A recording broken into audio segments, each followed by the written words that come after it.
Mame fa say ma PENDREAM TV de o se dem yopo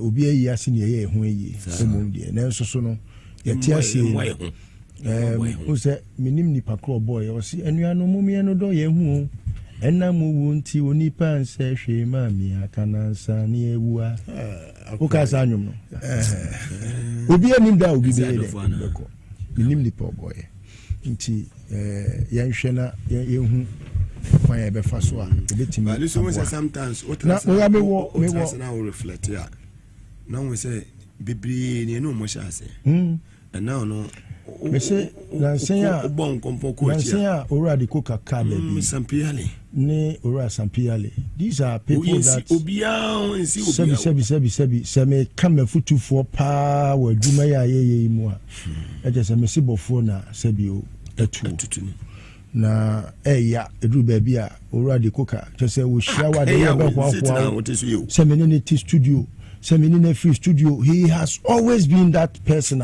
maybe na oni chairman di huni biem di luso ye huni biem mo ga be huni ube huna ye sebi ni funu ube huna woni mi ntimi we funu enti no oni chairman your friend is saying Ashimo Asimbina me ye na me friend am say onupa afiri o say me nka ni ye na enkran no me ye na say onupa me npa bo fai no say afiri Listowel wesuan kran ka afiri just me ne bon komo na me ka che ni say ba bia wanyina duro no yesi pani ne to sa ekonkola die enti mane nkonkola ne die na me ne din komo na me ne kasa ya me ye no o ka me de to na odi afa afiri wie no so agya bibia manaka na me da na say ene de ko to abeya ye ba ya na nsen chese obetina studio ha last me ba ye wote ha ena me nso me ne me nkofo te ha na enka me ba beto bomb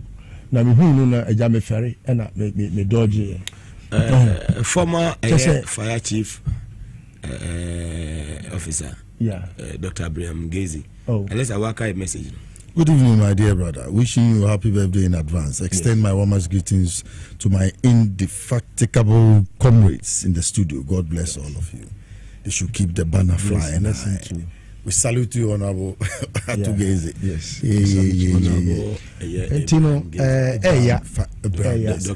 But so you shank for no more shots here, and the baby and Saba, you know. Ene sebi alaji bature way kabako just ubia everyone is it looks like omansunfo way and yankopon emwaye na eja onye ababa sa na oman ahoden a sebio ye betimi dia akọ ekon akawo yanimi sanse reset no ye hia ahodenfo ye hia nimde ye hia nyansafo ene etimi dia aboa aye na yakan no yenka kan na ye no do ye ho yeno do ye odo ewe aduro but otan ne aduro odo aduro ye sebi me hia wa si hu srefo a osre kire no enye odo na bia asa we enya dia wo ko Harvard and san wa ko show odo Mugabe sebi otan ne aduro otan de obi si otan wa de nti na se otan woni a odo jidi sebi otan I can say politics on. You can't stop until the last day. So you see heroes on the field will fall on the battlefield. Some, when battle is won and they should be celebrating, will also the fall. month of June. That's what I'm saying, that we have been, it has been a struggle. It didn't start just one day. As for Chairman Adekoka you talked about, I will weep when I want to talk about him. Look, I will call him at around 11 p.m. when everybody is asleep. He will pick my call. Yes, or he will send me a message. What is it? Do you want to see me? You can come home at 7. I mean, why? Def, you should have told us that you wanted to take him so that we'll look for somebody in the NPP side.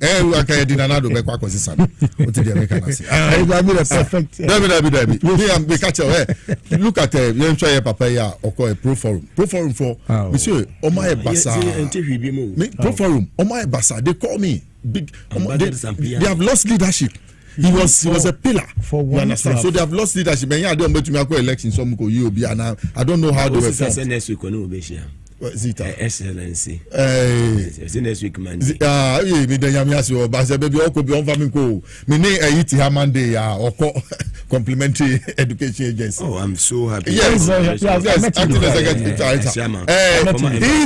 at the closing stage of the you see he's happy to be here with me. So I'll follow him wherever he's going to because complimentary education. Me brochure no say ehano. But maybe they are mommy Miss Complementary education. And there be Omaja school 8 to 14 years. Those guys, I can convince them to go back to school. I know what to tell them to go back to school. Let's do. Twice a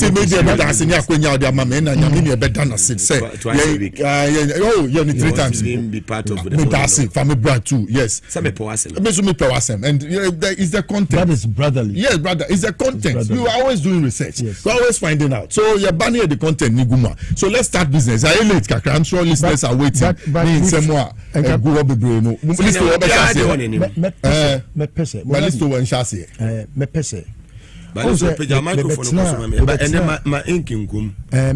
studio ha. And me can say there is always a difference between NPP lawyer ni and NDC lawyer ni. Now NPP lawyer ni no or you be a unim judge unimumra. Inti si yenko tuya bribe on your judgment you betimi aye. But say yenko kamra power court there wabon unim. Ema me chire mu kan say obi bia wo say o NPP ni eye lawyer ni bia no. Either say auto certificate no. And now say a kwan of fast so nya certificate no. Nya mra no unim. Na ade bi si na no ewo mrahye bedwam. Oh sa minua kuma a o ye tafo MP no. Vincent Assafuah. That useless guy. You see, Mugabe. Don't forget, sir, you are one of the people that made him. Yes. Yes. He used to come there. Yes, now, when a lawyer ni say, SIA MP. Na mesre say wo MCR for kombe boy. Na yahwe dentia sa brena na make say MPP lawyer ni onimra. Judge no na ye hwe dientia ene omoni abi wotokonu asem ho. They only know the judges. They don't know anything law. They don't know anything law. MPP lawyer ni bi onim law. They go for the lawyer mumua. Let Sheshe. Yeah. Okodina court. Where did you come from to go to Kolebu? Is that an English? That a lawyer should speak. Can we listen to this one? Can I be a lawyer? You can please. With your permission. Fantastic. With your permission. This one I want to confirm from you, and maybe for purposes of education, you indicated to us that the national security secured a search warrant. May you educate me the scope of the search warrant, if it is inclusive of searching phrases of persons, if it is inclusive of searching phrases of persons. I want to understand the scope of such a search. Thank you. Your question is whether or not the search warrant includes searching what? But if you are a lawyer, you've seen a search warrant before. Does the search warrant specify that you search the pocket or what? Mr. Speaker. I think this is unfair. Mr. Speaker, it's a direct question that is addressed to the minister. I want to understand the scope, the particular search warrant that he got. Is it inclusive of these searching phrases of persons? That is the question I'm asking. So you should just let me know that maybe if you just that is why you see, Honorable Assafuah, if this question were to be coming from a non-lawyer, but you have seen a copy of a search warrant before. If a warrant is issued to search your house, the warrant will not specify whether they should search pocket of all your searches, your pocket, your fridge, your kitchen, or that the content of the warrant. Please, if you have another question, ask. Saba me cry, me speaker, papa. Say, papa, you think you are good, you too much. Too much. First deputy. You see? No, what? See, the reason why I always say this is because, in the past, you know, now, Sebi, say NPP much of an account-based party. And until Sebi, obi wo first degree, krana, ebia, onyu bebia wa disuemu or the tuning ho papa. And you know, Ubekaya can say, NPP and in the four party. Meboa. Exactly. The NDC for the mole. Look, until I got closer to the NDC, you know, now my name say civis will be a Ghana. Because there be America, and I reference with the woman, the professor. There is none like Professor Jena Nopokwajima in this country. There is nobody like her. Even in Africa, it's a difficulty to find her kind.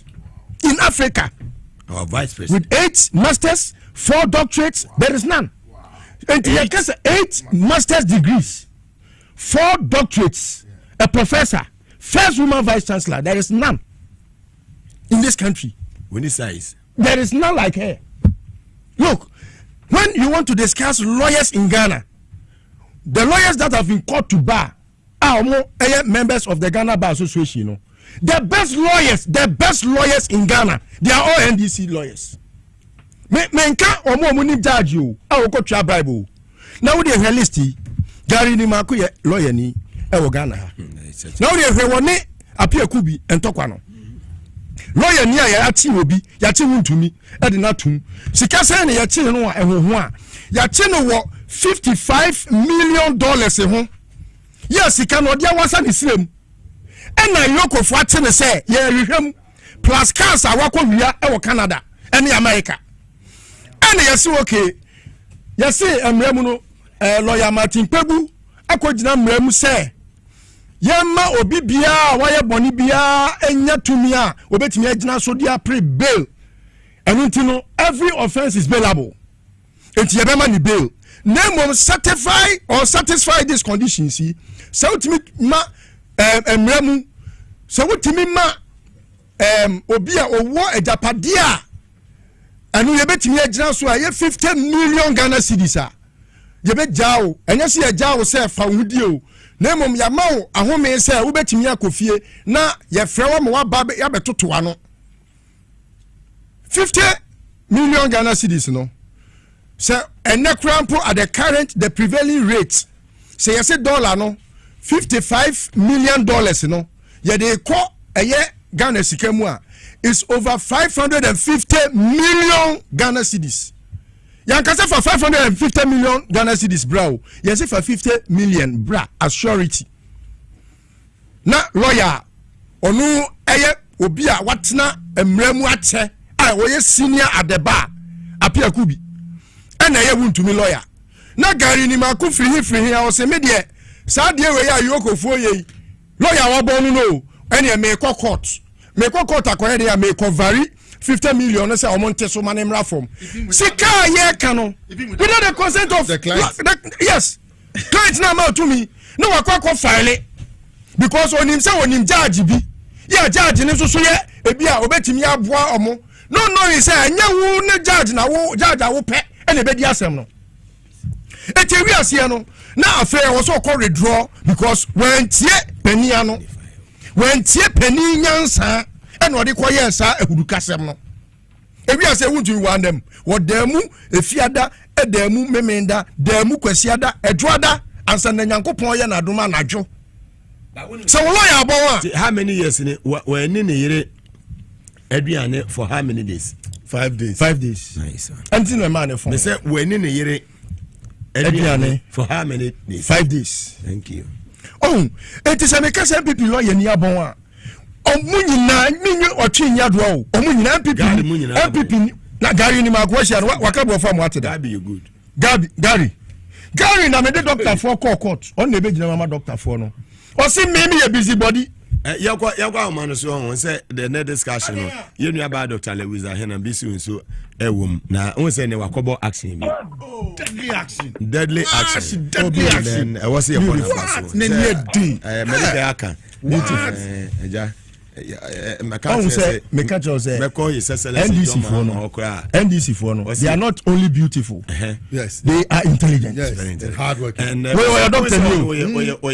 you think the NPP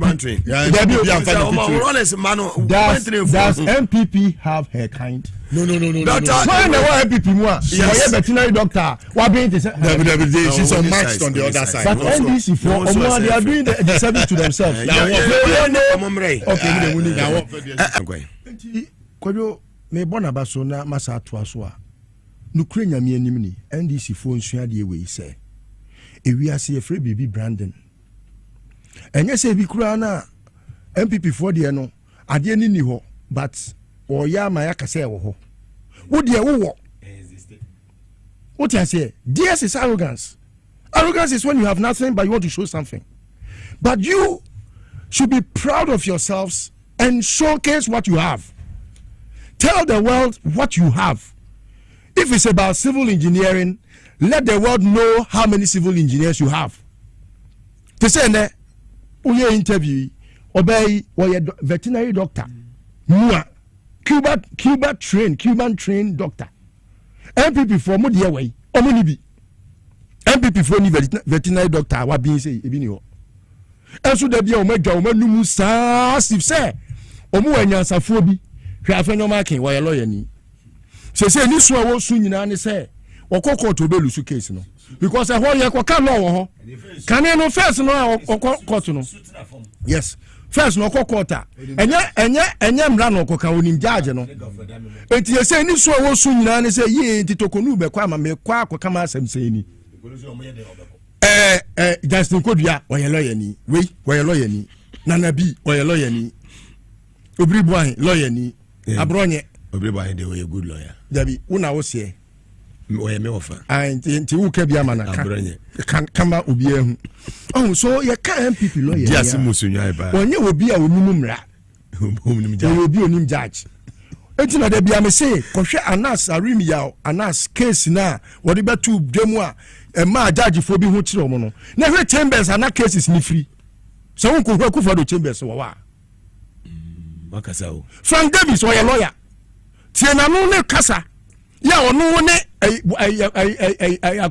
akwai ya o ye special prosecutor Kizia Ben woni nanya a whole no lecture ono a kire nkonfo ade wo ba be dran ma wo kwa for cement paper wa tro so say anu nti kanu for ya tayare eka yo mo penso akode be court na judge bi enso ono so say bi na adwe da form a di agro no no so am judgment on judges no because waje ponche waje demude edu baby na lawyer for a Akufo do use om no da main back mu watoto the gun the sika to main back e di am om no mo di tim enso busa de brofa won timi nka brofo mpo what evidence subject verb agreement people cho me obusa me evidence wa ma ko budi o me yo kan na mayi me ho afiri mu yo enti ma me busa me evidence ne dia doso because ye ni mo akorola mpokura no muntimi nto omunya sika wo hikoto me back no Gary oye lawyer Gabi Asante Dako oye lawyer ni Asante bedi atio Kofi Asante bedi atio ya afo no oye lawyer ni busa se wo no kura wakọ ye friend say first degree kura wakura bi da odi be ye lawyer utimi do papa certificate e koye lawyer no you don't have that in America say opo busa bi da sama no me the main station me me ho free onsu me say oni say be there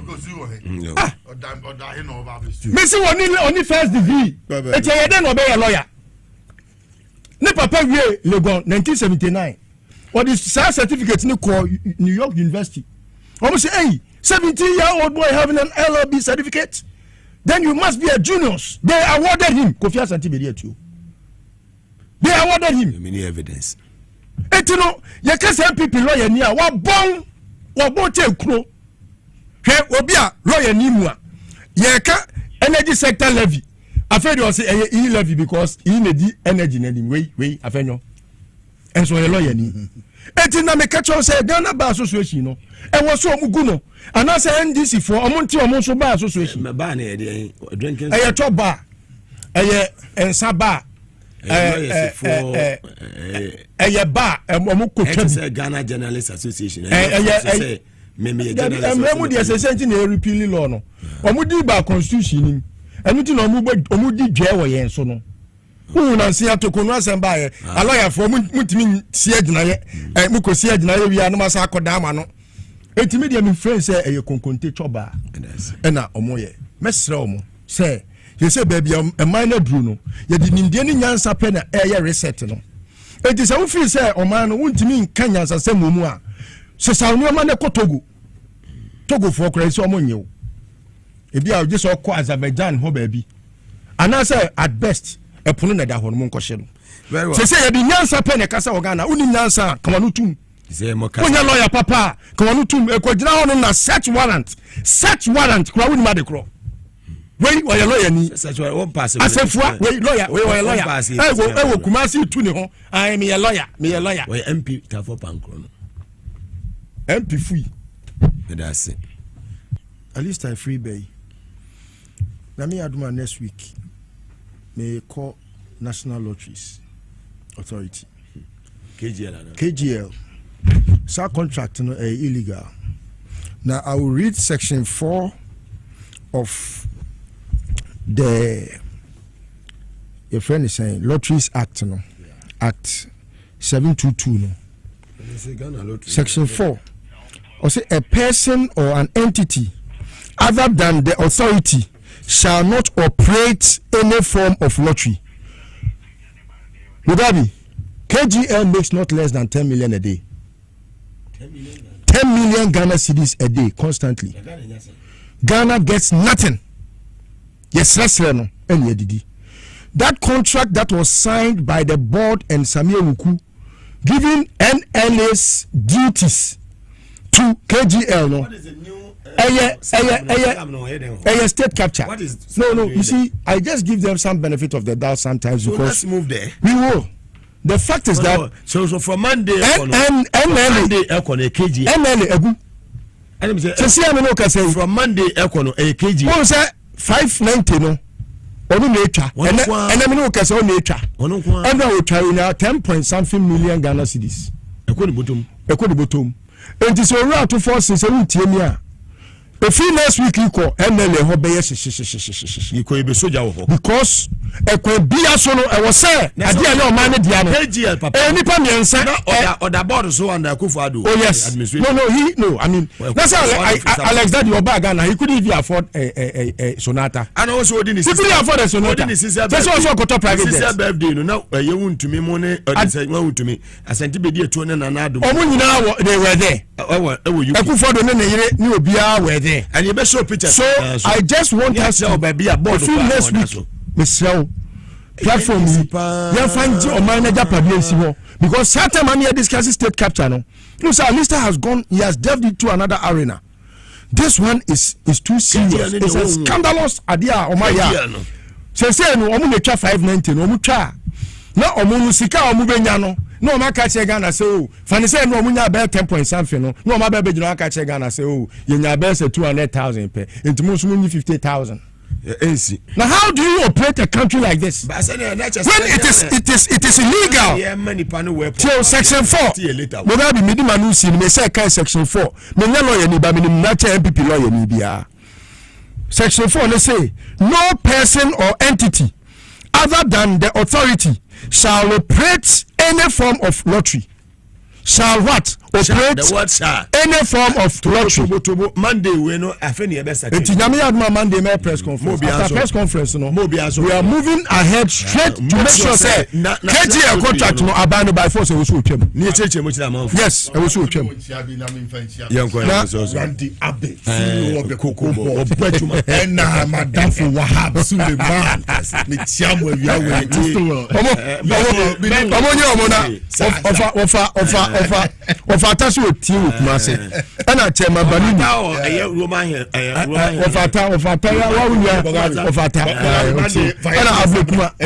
I block myself. I tell my banana. And I phone on his YouTube. But Miss Miss Randy. You may be a camera.